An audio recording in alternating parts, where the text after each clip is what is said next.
Okay, well, welcome everyone to our second webinar. And so last April during our first webinar, we talked about ABA or Applied Behavior Analysis.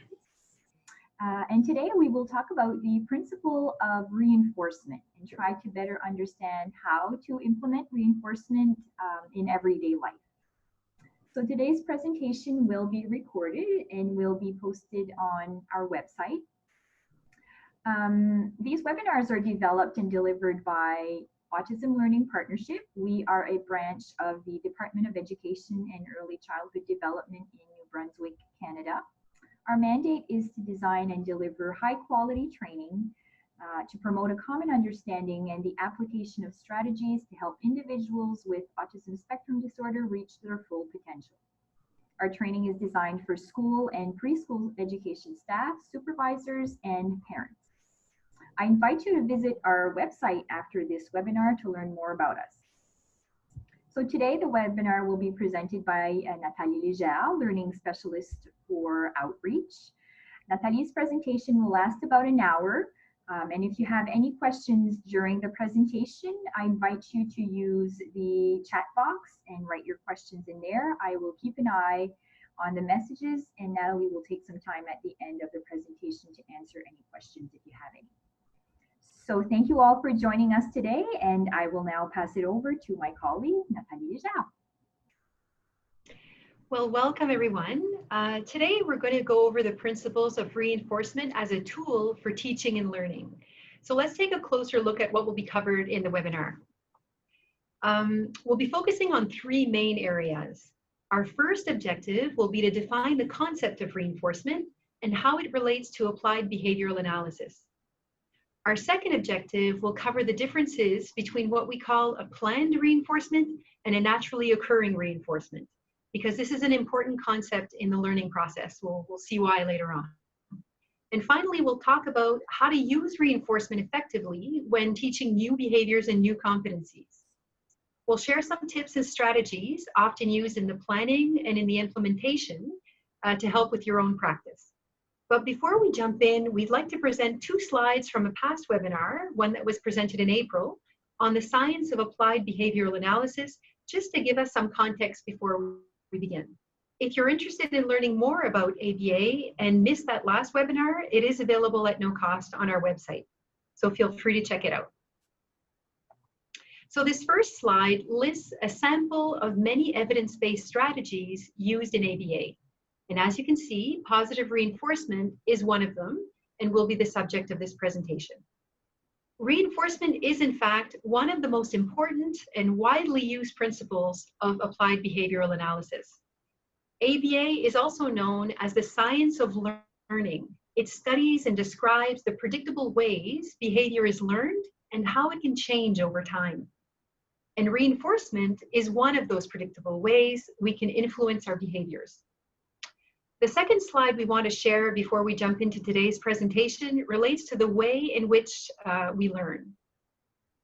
So this graphic represents what we call the ABCs of learning. To understand what motivates behavior, we must first understand how certain variables influence behavior.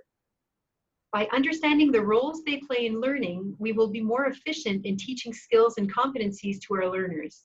So what are these variables? First off, the A represents antecedent, which is what happens immediately before a behavior occurs. Antecedents don't cause behavior, but they do set up conditions for behavior to occur. An antecedent can be anything that exists or occurs in the environment, including a verbal instruction, the presence of a person, a toy, or an object, or some other stimuli like lights or sounds. In the middle, we have the B, the behavior in question, the one that's being targeted or measured. And finally, the C stands for consequence, or what immediately happens following the behavior. It's the consequence that determines if behavior will increase or decrease in the future. Consequences can be reinforcing, they can also be punishing. Reinforcing consequences maintain or increase behavior, while punishing consequences, as you may know, reduces or eliminates behavior. It's important to note that it's the effect of the consequence on the behavior that determines if it's reinforcing or punishing, and not the perceived effect. For example, a teacher might consider a reprimand to be punishing consequence, but if the reprimand includes going to the principal's office and the student was trying to avoid or escape the work at hand, this perceived punishment may actually be increasing the rate of his disruptive behavior, in which case the reprimand in this situation acted as a reinforcement. Let's look at another example as it relates to the behavior of a mother asking her child to turn off the TV.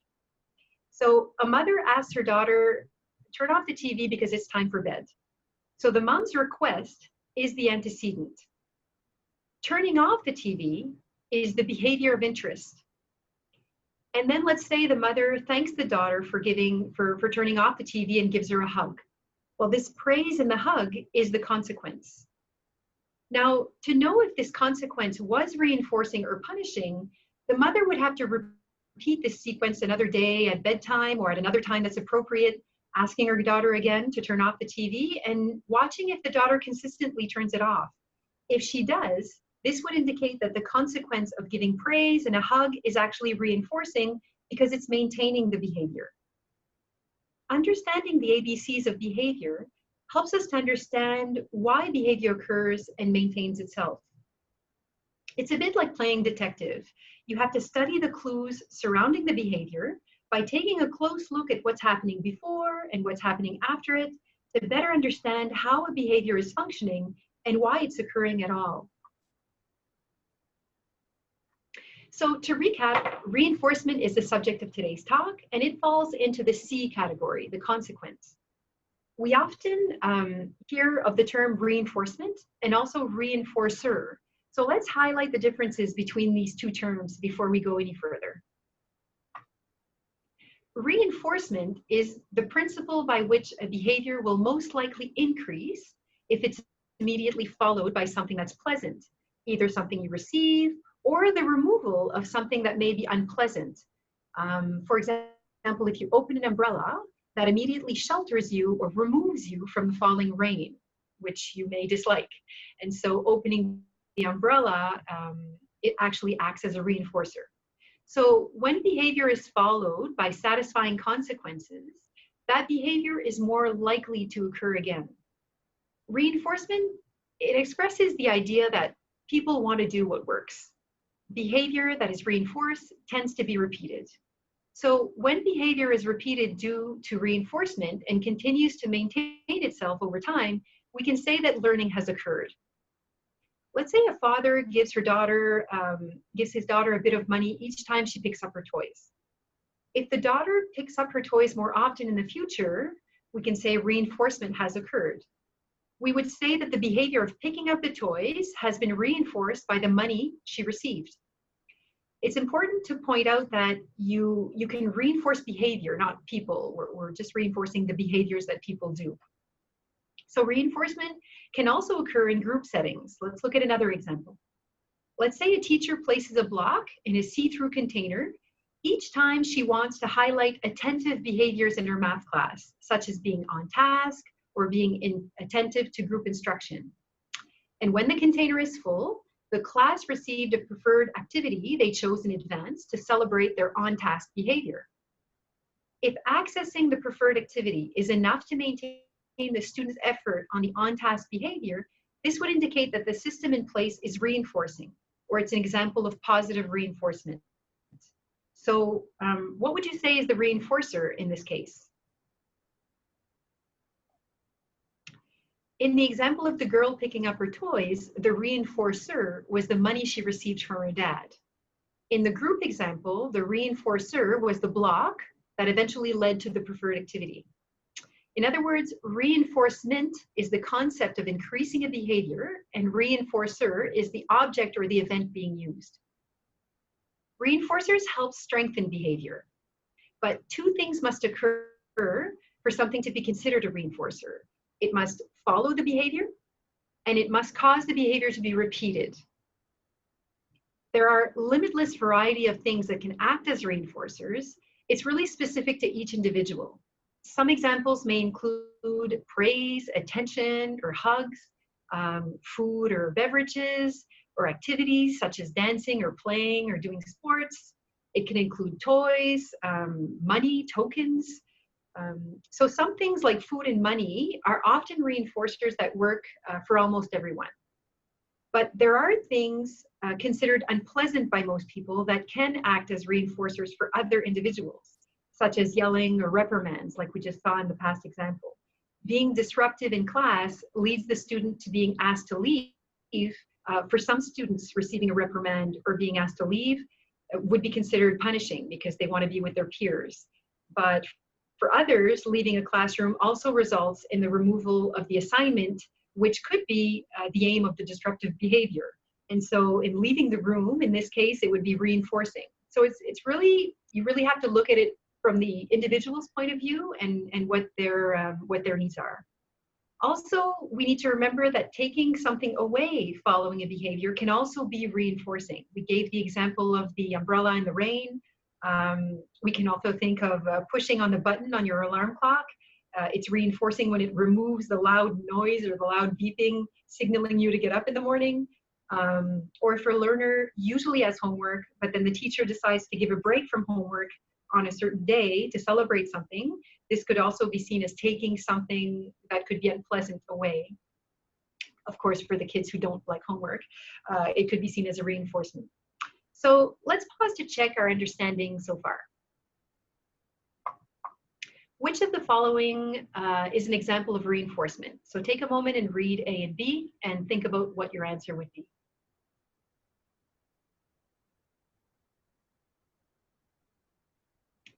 So in example A, mom reinforces Timmy's eating pea behavior with a cookie, but in example B, giving toast did not reinforce the eating peas, that behavior.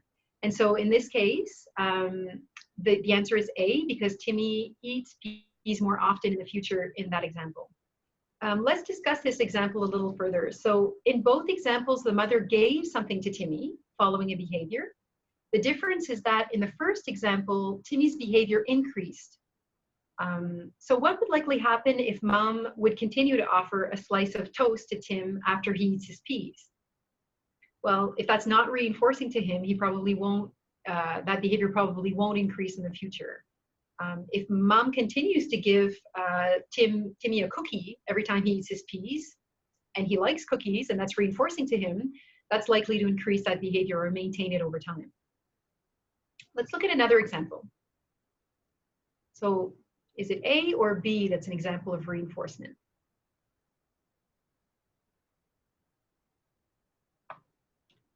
So we may need to discuss this example a little further. We were trying to show that in both scenarios, so as you can see, Neil gives a hug Dad gives a hug to Neil every time he smiles. And in the first example, we see that he's smiling less and less. In example B, he's doing exactly the same thing, but his son is smiling more and more. So the difference is that in scenario 1, Neil ends up smiling less and less and smiling more and more in the second one. We can all think of situations where we think we are doing something that's reinforcing to the child, but I assume here that Neil's dad thought that his son would appreciate the hug and keep smiling, but just because we as adults think that something is acting as a reinforcer, it doesn't necessarily mean that it is. We need to confirm that the behavior is increasing in the future, that is doing that consistently before we decide what we're doing is actually reinforcement. So if we demonstrate that repeated exposure to a certain reinforcer maintains that behavior, we can say that we're using reinforcement. Let's take coffee, for example. Those who drink it may be highly motivated by obtaining their first cup in the morning. But the coffee may lose its value if you drink too many in a row. It may not have the same value as it did the first one you drank in the morning. And so we need to keep that in mind. Just because a toddler enjoys in this example, he enjoyed hugs. Just because the toddler enjoys hugs, it doesn't mean the hug is going to serve as a reinforcer at that moment or for the task at hand. So we need to confirm that the individual is motivated by a potential reinforcer before we use it as a reinforcement. There are two types of reinforcement. There are those who happen naturally, so we call them naturally occurring reinforcements, and the ones that are planned. This concept is important because if we can plan our intervention to incorporate more naturally occurring reinforcements, the target behavior will be more likely to maintain itself more naturally over time. So we're trying to aim for that, but we can't always begin with naturally occurring reinforcement because our kids that have ASD are not always, what happens naturally in the environment is not always reinforcing to them. So sometimes we need to start with planned reinforcement. So let's look at that a little more detail. Natural reinforcement occurs, like the title says, naturally in the everyday environment. So for some kids, social reinforcement such as smiles, praise, attention are some of the most commonly used naturally occurring reinforcers. Other examples include receiving an item after asking for it, feeling a cool breeze after opening a window, eating a warm cookie or a new loaf of bread that just came out of the oven, receiving help after asking for a task. These are all examples of naturally occurring reinforcement. The natural consequence of these behaviors become reinforcing, and we are likely to repeat them because of that. But some learners, like I said, with ASD don't respond well to naturally occurring reinforcements right away. We must therefore plan out their reinforcement in the beginning and later work towards more natural reinforcements. Let's look at those now. Planned reinforcement happens when we deliberately arrange reinforcement to teach a new behavior or skill. Like, let's say a girl who received the money for picking up her toys, or the teacher who reinforced the on-task behavior by putting a block in the container. These are examples of planned reinforcement.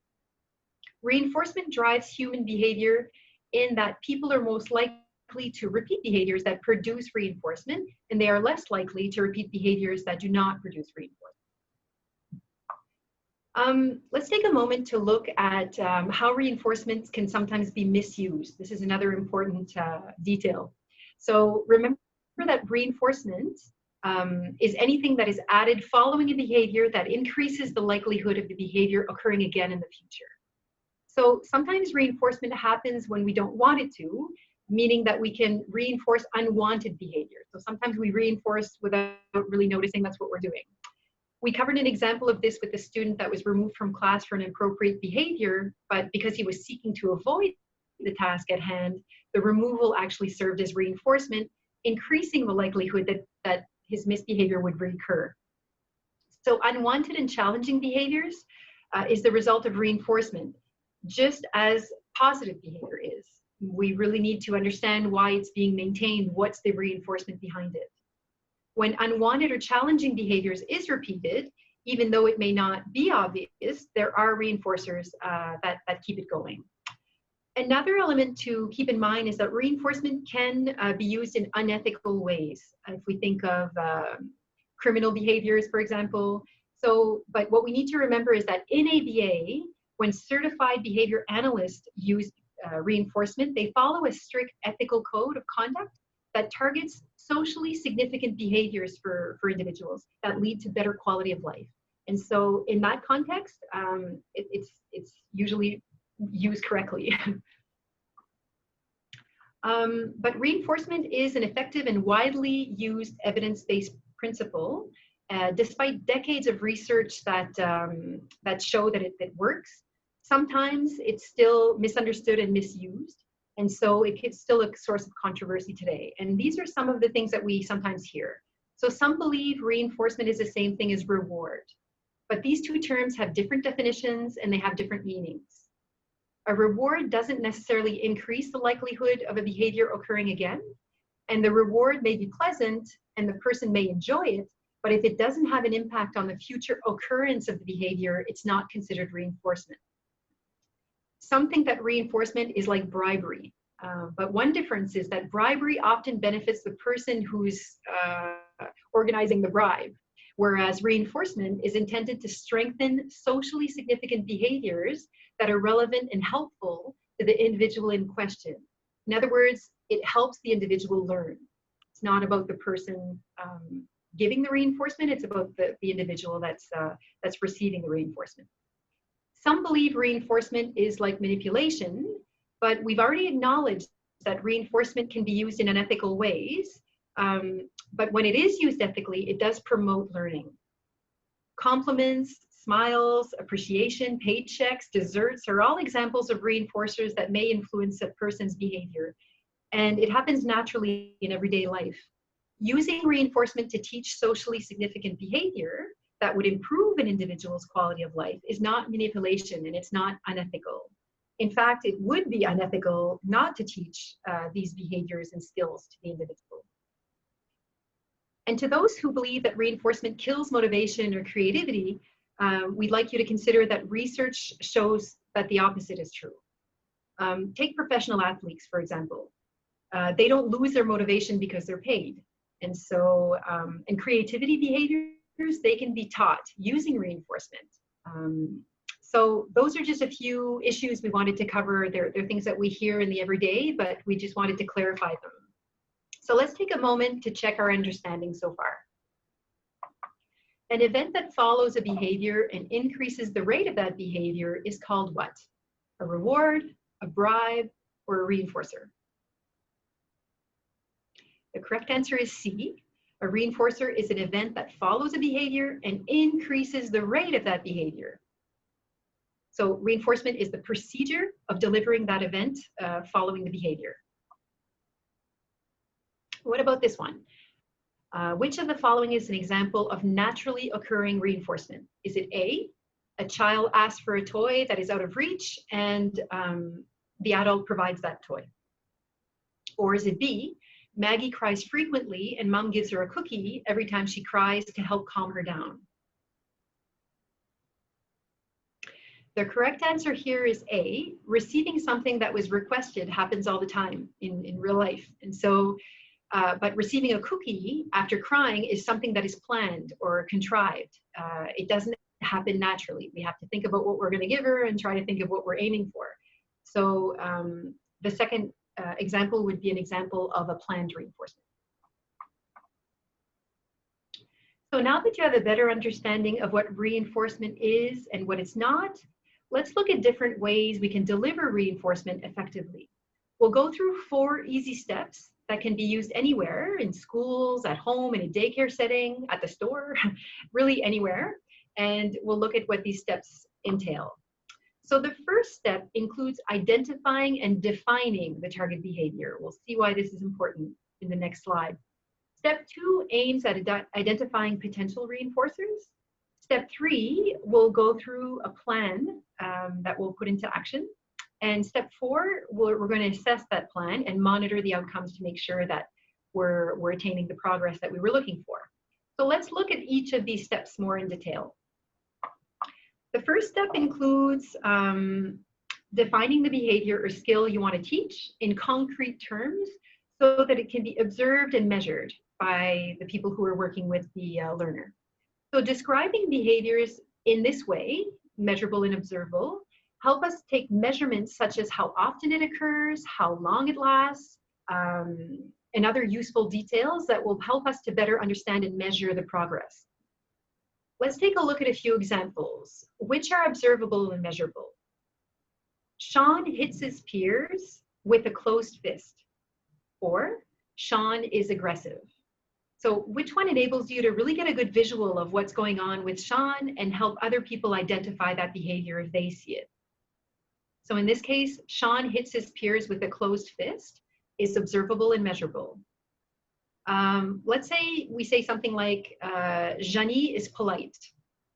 Or we say something like, Janie smiles and looks at her peers in the eyes when talking to them.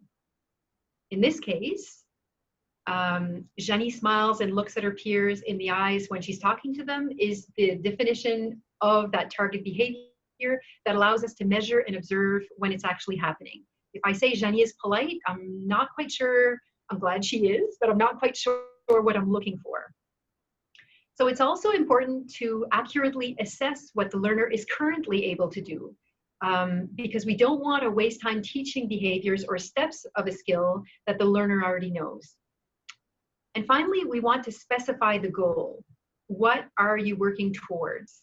Example, if I say something like, Monty can dress himself independently, that could be considered a little unclear on his current level of dressing himself. If I would say something like, Monty can put on his winter coat and zip it up without support in less than 3 minutes, this is a clear picture of his current level in regards to dressing himself. So this would be the observable and measurable way we should take note of that behavior. So let's look at steps 2 in this process, in this 4-step process. So step 2, there are many ways to identify potential reinforcers. Step 2 is about identifying those. So some techniques are simple, require little preparation, while others can be more structured and take more time to administer. In this webinar, we'll go over 2 simple techniques that require little training, and that can be used by parents or educators, even if they don't have extensive training. And this will help them identify potential reinforcers. So in the following slides, we'll take a closer look at these techniques, beginning with observation and interviews. So when an observation session is in order, we simply observe a child in different environments and take note of their preferences.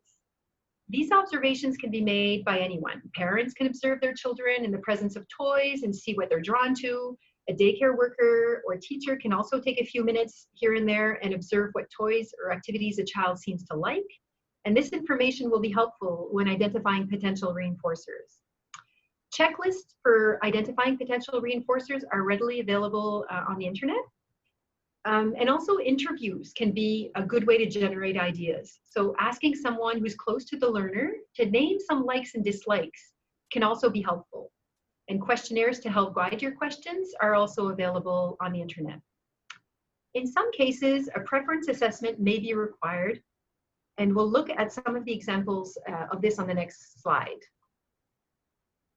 So a preference assessment is a tool that can be used to identify things that a person prefers and can also help put those items in order according to their value or what the learner likes most. There are many different types of preference assessments, and you can easily find information and sample of data collection sheets online. We will talk about one example today, which is called free operant observation. In this type of preference assessment, the child will have unlimited and unrestricted access to items for a predetermined amount of time. All items are always in reach of the child and never removed after they started playing with them. There are no response requirements for the individual. They are free to interact with the material as long as they like. And this assessment can be arranged or it can be pre-arranged, so we can put stuff on the table already, and then the child will engage freely with the items or activities in everyday environment. The observer will watch the individual for a predetermined amount of time without engaging or interacting. Unless the child asks you a question, you can certainly respond. The length of the time really depends on the child. If the child is younger and has a short attention span, it may be better to keep the sessions short, like 5 minutes maybe. And if a child is older and able to attend longer, the session can last 10 or even 15 minutes. The items or activities that the individual approaches more often and engages with for the longest period of time are considered the individual's highly preferred items. It is possible to repeat the assessment with different items or different combinations of items to get more information. So here are a few important notes about preference assessments. The free operant observation might not provide all the information about a wide variety of potential reinforcers if a child is always interacting with like the same item. If this happens, we would suggest doing another session without including that item and then just seeing what else he's interested in. Determining an individual's preferences is the first step in identifying reinforcers, but a reinforced, a preferred item is not always a reinforcement. We will talk about why that is in the later slides. So let's take a look at this example of a preference assessment, a free operant preference assessment. This is an example of a mother with her child at home, just taking a look at what he likes to do. Well, you hear it now? Yep. Advance that a little bit.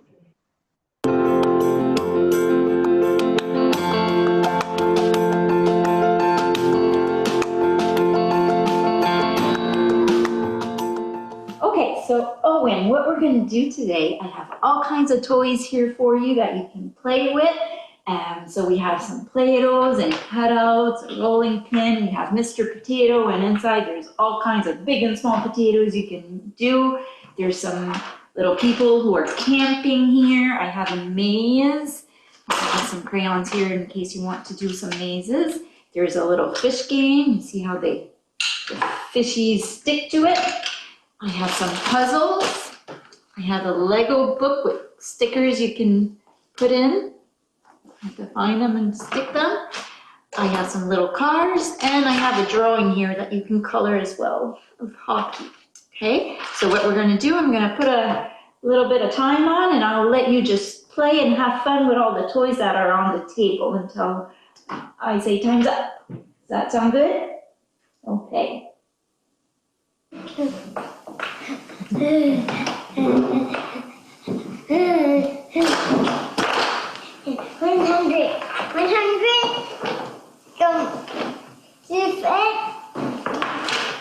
J'ai fait l'autre jour quand j'ai besoin de faire encore parce que encore je fais un petit peu. J'ai pas encore fait vite parce que j'ai pas encore fait. J'ai pas encore trouvé les gens.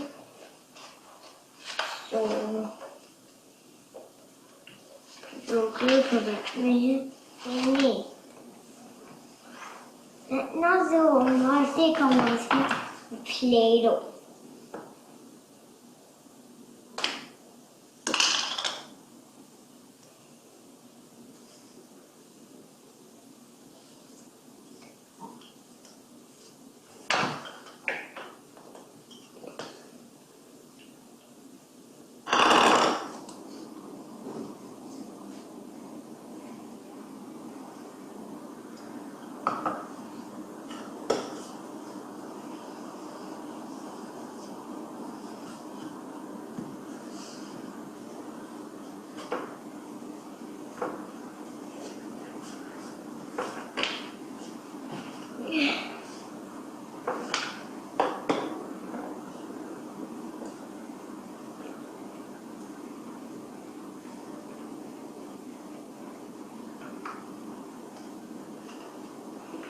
On va jouer à Play-Doh.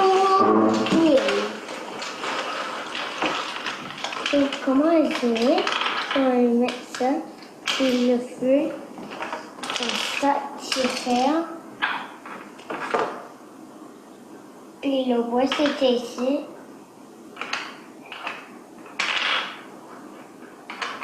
Et le bois, c'est un bon. Pour mettre tisane. Puis couper la bois.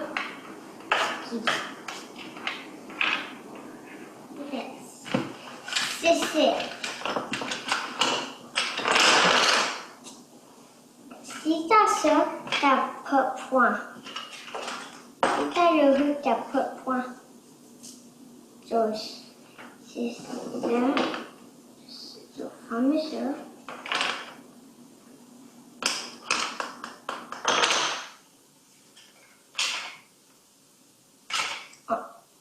Toi.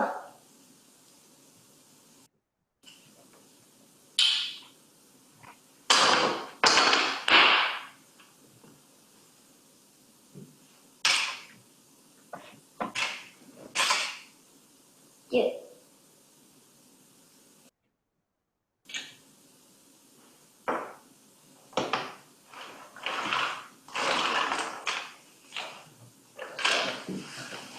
Cowboy.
hope you enjoyed that example of the free operant preference assessment. So as you can see, it's not very difficult to organize. We simply put toys that the child may be drawn to and give him free access to that to try to take note of what they play with most often, what they're most drawn to, and that'll give us ideas of potential reinforcements. We say potential because we have no way of knowing if they're actually going to act as a reinforcer until we see it following a behavior and we're able to measure if that behavior is maintaining itself because of the reinforcer. So, so this is why this slide is here. Preferred items do not always act as reinforcers. It's important to remember that we need to identify potential reinforcers and then we need to test them. So preference assessments can help us identify preferences and also hierarchies, meaning the rank of a potential reinforcer, what they value the most. A learner may like an object of food and activity, but that food or activity or item may not act as a reinforcer because the learner isn't motivated to work for that at the moment that is presented. Let's take coffee, for example. I enjoy a good cup. The first one in the morning has a very high value for me. But let's say a friend came over and brought me a coffee from a coffee shop and I had already had a few of these. That coffee wouldn't really motivate me to do the behavior at hand because I'm not motivated at that moment to have that cup of coffee. So this is a concept that's often misunderstood and it can lead to problems during the implementation. We cannot assume that because something is preferred, that it will act as a reinforcer. Another important point to highlight is that if an item or activity serves as a reinforcer for one behavior, we shouldn't expect or assume that it would work for another behavior. For example, other than coffee, I really like chocolate. And I have a bit stashed away at my desk, and I sometimes reward myself after a hard task with a little piece of chocolate. But let's say I need to wake up in the morning and I really feel like staying in bed. Chocolate at that moment wouldn't really be the reinforcer that would help me with that behavior of getting out of bed. In that instance, the getting out of bed behavior will be reinforced for me with hugs for my kids and maybe that good first cup of coffee that I can smell. So that will increase my behavior of getting out of bed. So you can't necessarily use the same reinforcer for any behavior or every behavior. It's very specific to the individual and their needs.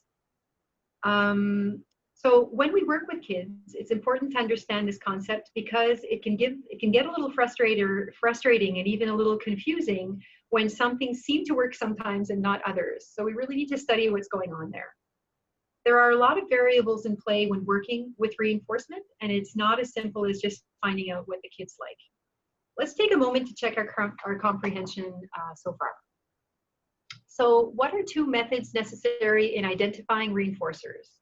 Assessing and monitoring, observation and interviews, or observation, interviews, and reinforcer test? So the answer in this case is C, because we really do need to test the reinforcer before we jump right in. So far in steps 1 and 2, we've reviewed the importance of defining a target behavior in observable and measurable terms.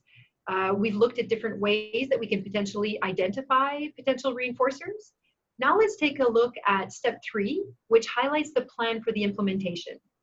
We're talking about a reinforcement plan here because it's really, it'll have an impact on the learner's behavior. We really have to have a clear idea of the steps that we need to take to get there. So before implementing, we need to be sure to determine how we will monitor. So how will we know if the plan is working? What information will we record and what will we keep track of to measure the progress? There are 3 main steps in implementing a reinforcement plan. The first one is explanation. We need to explain to the learner what they need to do and what they'll receive if they do the task at hand. We need obviously to adjust our explanation according to the learner's skill.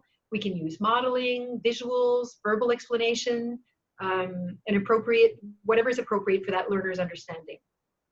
Then we need to reinforce the learner as soon as we see the desired behavior, the one we're working on.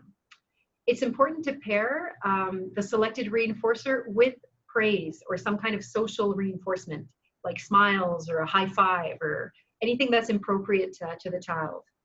If the learner chooses the iPad as a reinforcer, so you can smile and say, wow, you did great work, or give them a high five, and this will encourage the learner to respond more and more to natural reinforcement. So what we're doing here is we're pairing the desired item with something social, because later on, responding to something social is naturally occurring in everyday life, and we want that to become reinforcing for them as well.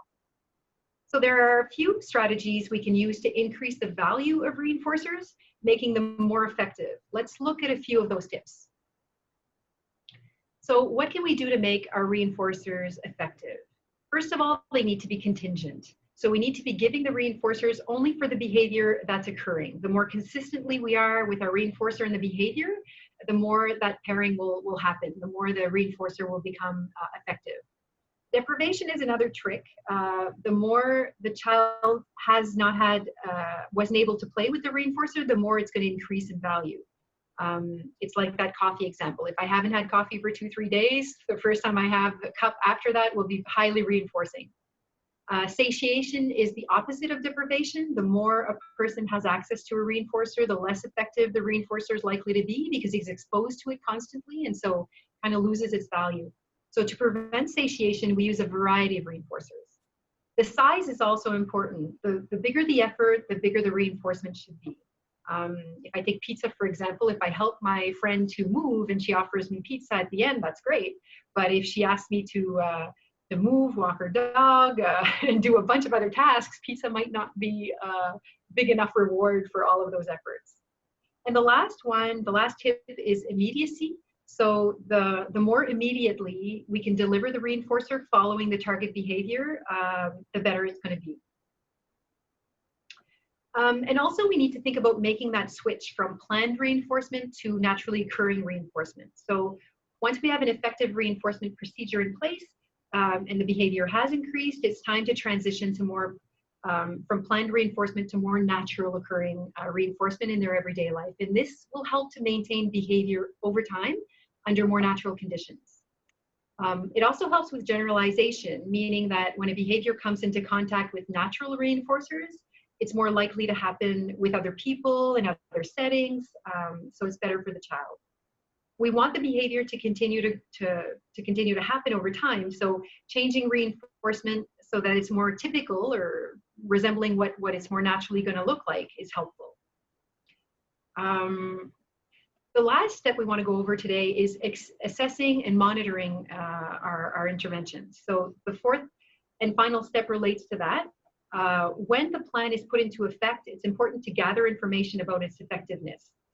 This might involve recording the frequency or duration of the target behavior, or using some other kind of data collection method.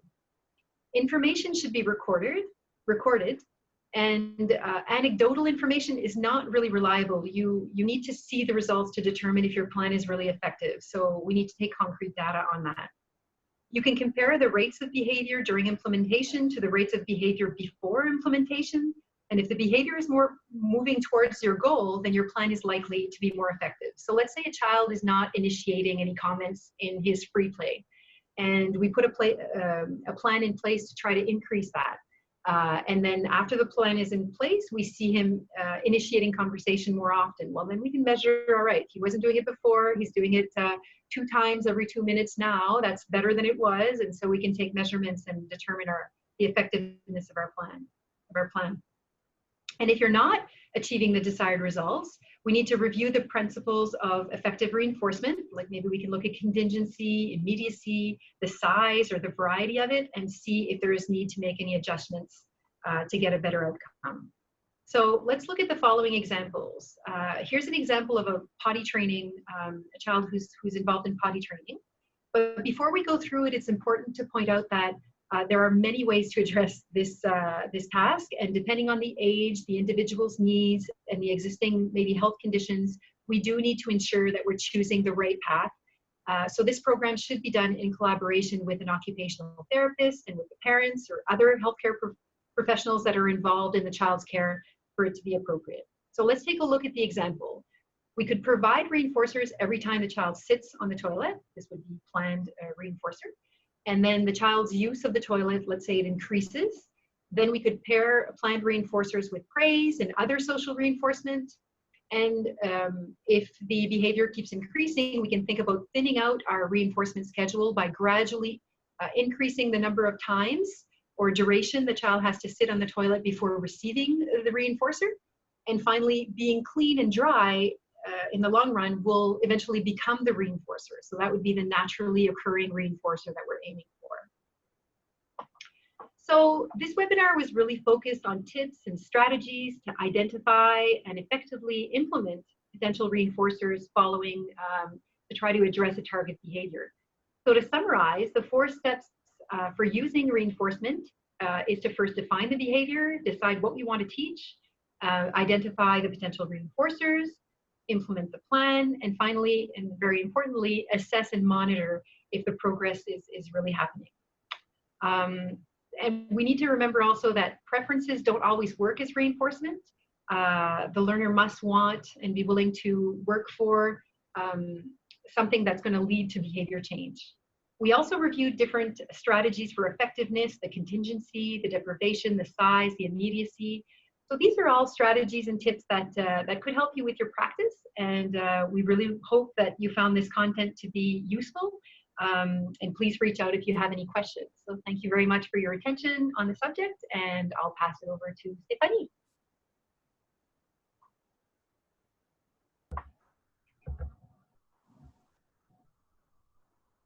Thanks, Natalie. That was great. I'm just, I don't see any questions right now. I'm just going to wait a few seconds to see if people have any questions. While we are waiting, I will definitely invite you all to follow our Facebook page to learn more about our upcoming webinars, and of course to visit our website.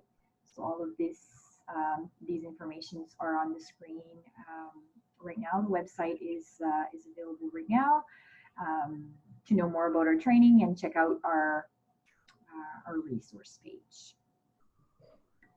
Just going to wait a few seconds to see if we have some questions coming in.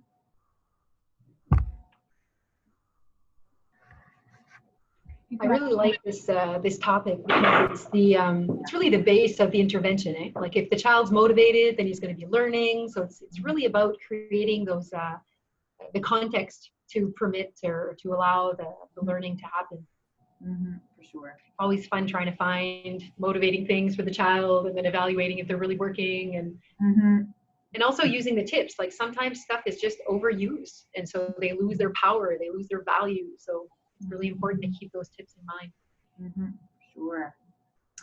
So this webinar again will be was recorded and will be available on our website. So if you want to go back and hear it again, feel free to do so.